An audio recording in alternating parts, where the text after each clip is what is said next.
ಶ್ರೀನಿವಾಸಪುರದಲ್ಲಿ 4 ಕೋಟಿ ರು ವೆಚ್ಚದ ರಸ್ತೆ ಅಭಿವೃದ್ಧಿ ಕಾಮಗಾರಿಗಳಿಗೆ ಶಾಸಕ ಜಿಕೆ ವೆಂಕಟಶಿವಾರೆಡ್ಡಿ ಚಾಲನೆ. ಶ್ರೀನಿವಾಸಪುರ ಪಟ್ಟಣದ ರಸ್ತೆ ಅಭಿವೃದ್ಧಿಗೆ ಮತ್ತೊಂದು ಮಹತ್ವದ ಹೆಜ್ಜೆ ಇಡಲಾಗಿದ್ದು, ವಿವಿಧ ರಸ್ತೆ ಅಭಿವೃದ್ಧಿ ಕಾಮಗಾರಿಗಳಿಗೆ ಶಾಸಕ ಜಿಕೆ ವೆಂಕಟಶಿವಾರೆಡ್ಡಿ ಗುದ್ದಲಿ ಪೂಜೆ ನೆರವೇರಿಸಿ ಚಾಲನೆ ನೀಡಿದರು.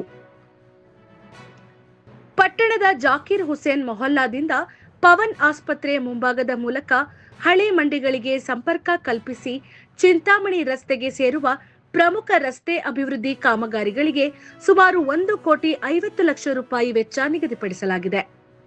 ಇದರ ಜೊತೆಗೆ ಕೊಳ್ಳೂರು ರಸ್ತೆ ಅಭಿವೃದ್ಧಿಗೆ 1 ಕೋಟಿ ರೂಪಾಯಿ ವೆಚ್ಚದಲ್ಲಿ ಕಾಮಗಾರಿ ಕೈಗೊಳ್ಳಲಾಗುತ್ತಿದೆ.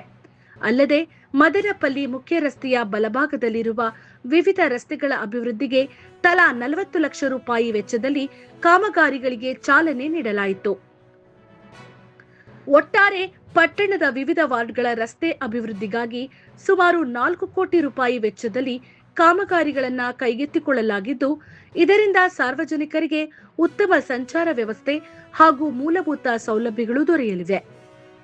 ಈ ಸಂದರ್ಭದಲ್ಲಿ ಮಾತನಾಡಿದ ಶಾಸಕ ಜಿಕೆ ವೆಂಕಟಶಿವಾರೆಡ್ಡಿ, ಶ್ರೀನಿವಾಸಪುರ ಪಟ್ಟಣದ ಸಮಗ್ರ ಅಭಿವೃದ್ಧಿಗೆ ನಾನು ಬದ್ಧನಾಗಿದ್ದು, ರಸ್ತೆ, ಕುಡಿಯುವ ನೀರು, ಒಳಚರಂಡಿ ಸೇರಿದಂತೆ ಮೂಲ ಸೌಕರ್ಯಗಳ ಅಭಿವೃದ್ಧಿಗೆ ಆದ್ಯತೆ ನೀಡಲಾಗುತ್ತಿದೆ ಎಂದು ತಿಳಿಸಿದರು.